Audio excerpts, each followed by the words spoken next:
Chapitre 7. Les Lumières et le développement des sciences au XVIIe et XVIIIe siècle. Dans la continuité de la Renaissance, l'Europe connaît une véritable révolution scientifique au XVIIe et XVIIIe siècle. La révolution scientifique au XVIIe siècle. Le mathématicien et savant pisan Galilée symbolise la rupture scientifique du XVIIe siècle.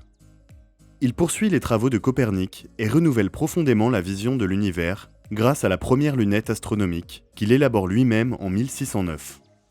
Galilée prouve par ses observations directes la théorie de l'héliocentrisme, c'est-à-dire que le Soleil est un astre autour duquel tournent les planètes du système solaire, dont la Terre.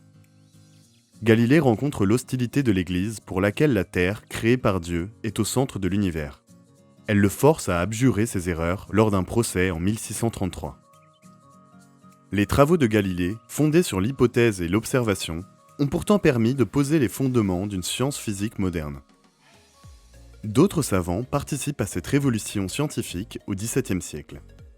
En 1637, René Descartes élabore une méthode de travail inspirée des mathématiques, la méthode cartésienne. Cette méthode, reposant sur des déductions rigoureuses, doit permettre d'élaborer des savoirs rationnels dans tous les domaines de la connaissance. En suivant une démarche scientifique expérimentale, le médecin anglais Harvey découvre quant à lui la circulation sanguine en 1628. De son côté, le savant Newton invente le premier télescope et découvre la gravitation universelle. Cette découverte permet notamment d'expliquer le mouvement des planètes. C'est un bouleversement scientifique. Tous ces progrès sont diffusés par des journaux, comme le Journal des savants en France, et au sein des académies royales. Les rois ont en effet bien compris l'intérêt de favoriser les progrès scientifiques et cherchent à attirer et regrouper les plus grands savants de l'époque. L'esprit scientifique au XVIIIe siècle. Au XVIIIe siècle, les progrès scientifiques et techniques sont aussi importants. En 1712, Thomas Newcomen met au point la première machine à vapeur qu'il utilise pour pomper l'eau dans les mines. En 1769, James Watt améliore la machine de Newcomen en créant une force motrice animée par un mouvement régulier. Cette invention est à l'origine de la révolution industrielle. L'approche mathématique est utilisée dans les sciences économiques par les physiocrates. Ceux-ci incitent la monarchie française à abandonner le mercantilisme pour se convertir peu à peu au libéralisme. Au siècle des Lumières, le progrès et l'esprit scientifique se diffusent rapidement au-delà des académies scientifiques qui fleurissent dans toute l'Europe. Les savants s'écrivent, fréquentent des académies et des salons. Ils se sentent appartenir à une république des sciences, capable de mener l'humanité vers le progrès.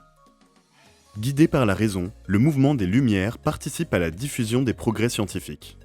L'encyclopédie, dont la rédaction est dirigée par Diderot et d'Alembert, cherche à rassembler toutes les connaissances de son époque. Elle rencontre un grand succès parmi les élites, la grande bourgeoisie et la noblesse. Cette passion pour la science touche un public de plus en plus large. Les curieux viennent assister à des expériences publiques, comme le premier vol en montgolfière en 1783. Les femmes jouent aussi un rôle nouveau dans l'élaboration et la diffusion des sciences. Certaines tiennent des salons où se croisent nobles et riches roturiers, hommes de science et hommes de lettres. Néanmoins, les femmes de science restent rares car elles ne reçoivent pas la même éducation que les hommes. La marquise Émilie du Châtelet est un des rares cas de femme éclairée et savante.